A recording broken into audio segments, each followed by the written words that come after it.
In this episode, though, I want to discuss not so much an alternate version of reality as an alternate version of skepticism. The skepticism of the ancient world influenced modern skepticism and continues to fascinate philosophers who work in this area, but it is not the same thing as modern skepticism. The father of modern skepticism was Descartes, who proposed radical doubt as a stepping stone towards reaching conclusions that could not be doubted. In his Meditations, Descartes subjects all of his beliefs to skeptical attack. In fact, he raises the question of how he knows he isn't dreaming, and also proposes a scenario not unlike the Matrix, in which a malicious demon is filling him with false beliefs.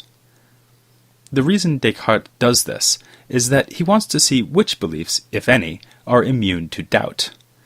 He decides that there are some, as we'll see when we get to Descartes, in, 5 years or something. After Descartes, skepticism has usually taken roughly this form.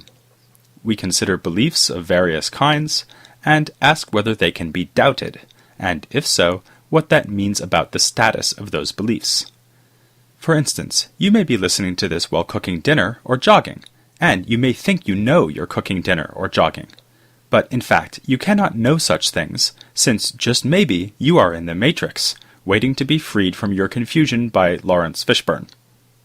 The ancient skeptics had a very different approach. We can see this already by considering the name skeptics. As you won't be surprised to learn, this word comes from ancient Greek. Skeptikos means someone who is inquiring or searching. The ancient skeptic, then, is not testing his beliefs against some kind of radical, doubt-inducing scenario like the Matrix or Descartes' evil demon. He is, rather, someone who is sharing in a process of philosophical inquiry. He's not raising radical or systematic doubt as a general issue, but rather inquiring into the success of other believers, especially other philosophers, like the Stoics. The skeptic is struck by the objections that face each attempt to determine the truth of things. He finds that incompatible theories seem to have more or less equally good arguments on their side. He also finds that the theories of other philosophers fall short of the standards of proof suggested by those very same philosophers. In short, he always finds room for doubt. Nonetheless, he remains, in theory at least, committed to the positive enterprise of seeking truth. Upon finding that various proposals about the nature of things are doubtful, he does not give up the search. But given that the search has so far failed to turn up a victorious candidate for truth, he does suspend judgment. This idea of suspending judgment is at the core of ancient skepticism, whereas it plays no role in Cartesian skepticism. The Greek word for the suspension of judgment, epoche, became something of a standard around which the skeptical tradition could rally. Which is not to say that only the skeptics were interested in suspension of judgment. As we saw when looking at the Stoic theory of knowledge back in episode 60, early Stoics like Zeno and Chrysippus thought that the perfect wise man, or sage, would suspend judgment rather than assenting to impressions which were in any way doubtful. But the skeptics pointed out that the Stoics' own standards for knowledge were set so high that they made knowledge unattainable. All impressions leave room for doubt. Thus, the wise man would always suspend judgment. Here we have another striking difference between ancient and modern skepticism. Since we now usually think of skepticism as a challenge to be overcome, if at all possible, we do not think about skepticism as a stable philosophical posture, a way of living one's life. But, in common with the other Hellenistic schools, the skeptics put forth a picture of the ideal sage and of a life that would be free of disturbance. This is perhaps the most surprising feature of ancient skepticism. It was presented as a recipe for happiness. To some extent, this is symptomatic of the competition between the skeptics and other philosophical groups. Since rival schools like the Stoics and the Epicureans had an account of the sage and of the happy life, the skeptics needed to say something on these same topics too. But it was not merely a dialectical afterthought, as we can see by turning to the man who is usually recognized as the first skeptic, Pyrrho of Elis. Pyrrho was born in the 360s BC and died in the 270s, making him roughly a generation younger than Aristotle and a generation older than Epicurus. He was an admired figure in his home of Elis, the northwest corner of the southern part of mainland Greece. Like Socrates and Diogenes the Cynic, he wrote nothing. Our understanding of him as a personality relies on the reports of his followers and other ancient recorders of the history of philosophy. Diogenes Laertius's Lives of the Philosophers, an important source for so many Hellenistic thinkers, preserves a report on Pyrrho. Apart from that, the most important information derives ultimately from Pyrrho's student Timon, who was a great supporter of Pyrrho and his skeptical approach to philosophy. That skepticism found an irreverent embodiment in a work of Timon's called the Siloi, or Parodies. It was other philosophers who were the butt of the jokes. It's not entirely clear how much of the philosophical stance we associate with Pyrrho was in fact Pyrrho's, and how much was invented by Timon. But it was Pyrrho, not Timon, who in due course was honored as the founder of a skeptical tradition. As we'll be seeing, beginning in the 1st century BC and carrying on into the period of the Roman Empire, there were skeptics who proudly styled themselves as Pyrrhonists. Although Pyrrho is thus credited with beginning something new, his skeptical attitude did not come from nowhere. One hypothesis about his inspiration already excited ancient authors who wrote about Pyrrho. In the 320s BC, Pyrrho participated in the military campaign of Alexander the Great, which meant traveling as far away as India. There, we are told, Pyrrho encountered Indian wise men who may have been a source for skeptical ideas. This idea is not without merit, given that skepticism did play a role in classical Indian philosophy. On the other hand, there were antecedents for Pyrrho's views in Greek philosophy. Pyrrho himself seems to have acknowledged Democritus as an important predecessor. As we've seen, after setting forth his atomic theory, Democritus drew skeptical conclusions from it, declaring that perceptible qualities like sweetness and color are merely conventions, since in reality there is nothing but atoms and void. In general, Pyrrho, or at least his faithful follower Timon, treated other philosophers with scorn, but Democritus was respected for his anticipation of skepticism. Another pre-Socratic who received a degree of admiration was Xenophanes, perhaps because of his irreverence concerning traditional Greek ideas about the gods. It must also be said that, possible influence from India notwithstanding, Pyrrho's image and way of life fits comfortably into the age of Diogenes the Cynic, Epicurus, and Zeno, the founder of Stoicism. Like them, and like Socrates, Pyrrho cultivated the persona of an imperturbable sage. He did not shrink from fearful situations like storms at sea, and was happy to stoop to performing menial tasks like washing pigs. Nor did physical pain bother him. A typical legend has him undergoing the horrors of ancient surgery without so much as flinching. Supposedly, in describing his own way of life, he used that most central technical term of Hellenistic ethics, ataraxia, or lack of disturbance. Thus, Pyrrho claimed to have achieved the Holy Grail pursued by almost all the philosophers of his day.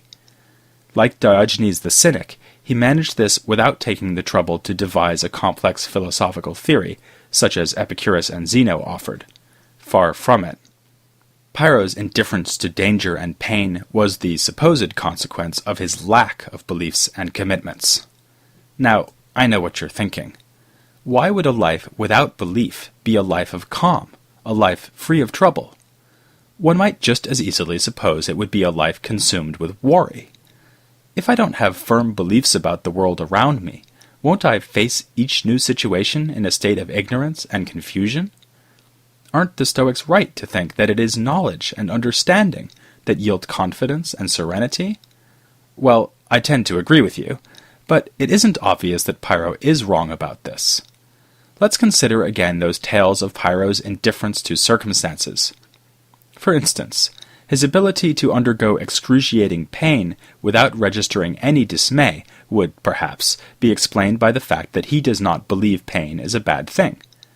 His cheerfulness about performing menial tasks would derive from the absence of beliefs about which activities are unworthy.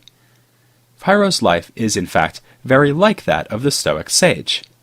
The happiness of the Stoic sage, too, is immune to pain and conventional feelings of shame, because his positive commitments lie elsewhere. He believes that only virtue is worth having and has a solid theory about the nature of virtue. Pyrrho doesn't have those positive beliefs, of course, but he doesn't need them. All he needs to do is avoid having beliefs that would give rise to disturbance, and, of course, he has no such beliefs, since he has no beliefs at all. Of course, if Pyrrho is to be anything other than one more example of an indomitable Hellenistic wise man, he needs to give us some kind of philosophical rationale for the skeptical attitude that yields ataraxia. For this, we have to rely principally on a single piece of evidence, which reaches us through a philological version of the children's game of telephone, or Chinese whispers. The report is found in the 4th century AD Christian theologian Eusebius, hardly a promising place to find details about the ideas of a 4th century BC skeptic, but beggars can't be choosers. Eusebius is relating an account about Pyrrho, preserved by an earlier Aristotelian philosopher, who in turn was taking his information from Pyrrho's follower Timon. And don't forget that what we can read would be manuscripts that are only copies, or copies, of the text Eusebius himself wrote. Do you suppose that scholars just might have proposed amending the Greek text in such a way as fundamentally to change the logic of the whole passage? Why, of course they have. Such are the delights of trying to reconstruct early Hellenistic philosophy. Still, we have some reason to think that the passage tells us something fairly reliable about Pyrrho, or at least about Timon's understanding of Pyrrho, which is about as much as we can hope for. Plus, it's really interesting. So let's see what it says. The report tells us that things in themselves are neither one way nor another. They are indifferent, impossible to measure or to judge. Our perceptions and beliefs render neither truth nor falsehood. Thus, we should remain without belief, inclining neither this way nor that, as a result of which we will avoid making any assertions and, finally, achieve ataraxia, freedom from disturbance. Since Pyrrho himself attained this freedom, he is presumably a reliable guide to the method, and this at least claims to be his own description of the method. The passage is, in short, exactly what we were looking for. Unfortunately, it's not easy to understand. We can start with the basic observation that Pyrrho is telling us to avoid opinion, or belief. The word he uses, doxa, is the same word that Plato and Aristotle use to describe the state of mind in which one takes something to be true while lacking knowledge in the proper sense. In Plato's classic formulation, belief lies between ignorance and knowledge. Of course, Plato and Aristotle urge us to shun ignorance and not to be satisfied with true belief. Rather, we should push on until we achieve knowledge and understanding of the way things are. But this, Pyrrho claims, is impossible. Things in themselves are neither one way nor another. Unfortunately, the passage contains no defense of this alarming statement, but we've seen the sentiment before. Think, for instance, of Protagoras in Plato's Theaetetus, saying that if the wind feels cold for you and warm for me, then there is no truth of the matter about whether the wind is warm or cold in itself. All truth is relative to an observer. Or, think of Democritus again, saying that the perceptible features of things are only a matter of custom, because in reality they are atoms and void. Pyrrho's reference to perception, in addition to belief, suggests that he also had in mind examples like this. The moral of the skeptical story is that Plato and Aristotle were wrong. Belief is not inadequate because it falls short of knowledge, rather, it goes too far. To have a belief presupposes that we are able to determine the nature of things, but this is impossible. Thus we should, to put the point in Plato's terms, content ourselves with ignorance rather than striving for true belief, never mind full-scale knowledge. It's obvious that the skeptic must be ignorant in a sense, given that ignorant just means lacking knowledge, and the skeptic is someone who accepts that knowledge has not been attained, either by himself or by anyone else as far as he can tell. Yet it's equally obvious that the skeptic's ignorance is special. It will not involve having false beliefs, of course, since he will have no beliefs at all. Rather, it is a mature, self-conscious, and blissful form of ignorance, in which he suspends all belief, and in this way achieves peace of mind. There are several difficulties that remain, though. I'll mention two of them.